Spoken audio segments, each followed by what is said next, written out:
they say heroes are born in the roar of battle, beneath banners and shouted names. But true strength is rarely loud. More often, it is formed in the quiet before the storm. In the moment when someone decides not to turn away.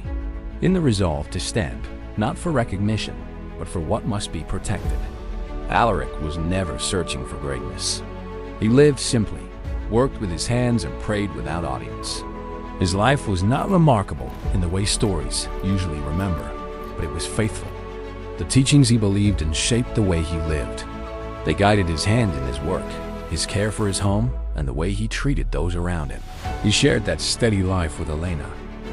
One afternoon, as they passed through the town square, the air felt different. Voices carried urgency.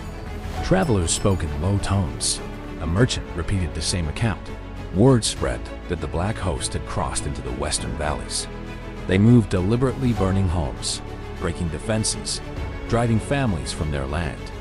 By evening, the church doors were opened, and word was passed through the town. The bandits had to be confronted, and a group would be formed to push them back and restore order along the roads. Those who were able and willing were asked to come forward. As the bells faded, one of Alaric's longest friends found him, Thomas. They had grown up side by side, through work, through rest, through the long years that shaped them both. He spoke plainly. He said he was going. He admitted he did not know much about fighting, but he believed it was not right to remain behind while others faced danger alone. Then he asked Alaric if he would stand with him. Alaric did not answer right away.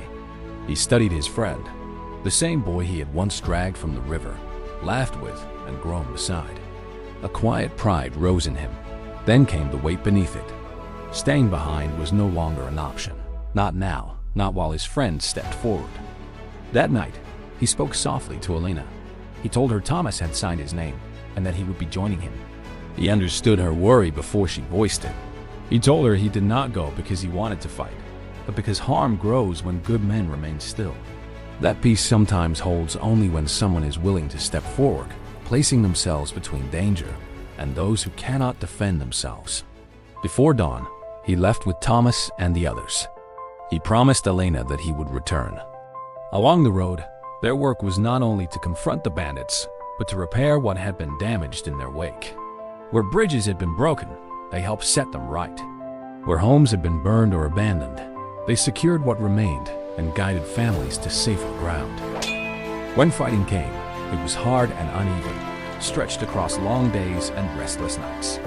The bandits were driven back inch by inch through cold marsh, frayed strength, and moments when doubt pressed harder than any blade. Still, they endured. More than once, Thomas found himself standing where he never imagined. Steadying his grip, holding his ground, placing himself between danger and those beside him.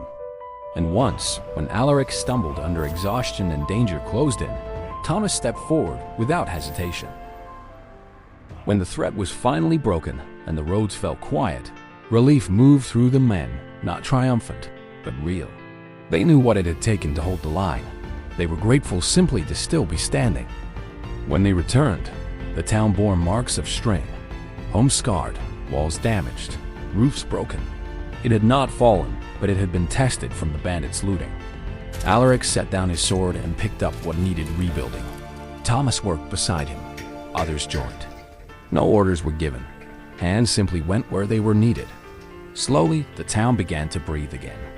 During the unrest, Elena had been sent with the women and children to safer ground beyond the roads. They returned only after word spread that the danger had passed. When she came back, the town was quieter than she remembered, marked by repair rather than ruin. Alaric was there, working alongside the others. When he saw her, he stopped. There were no speeches, no explanations, only the simple relief of standing together again. In the days that followed, life returned in small ways. Work continued. Laughter found its place again. What had been broken was mended not just with stone and timber, but with shared resolve. The town endured because ordinary people chose to stand together when it mattered. And still, there are moments when doing good carries a cost. Still times when standing feels uncomfortable or unseen. When those moments come, the question is not whether the choice is easy, but whether we are willing to make it. Will we turn away when it is safer to stay silent? Or will we step forward and do what is right?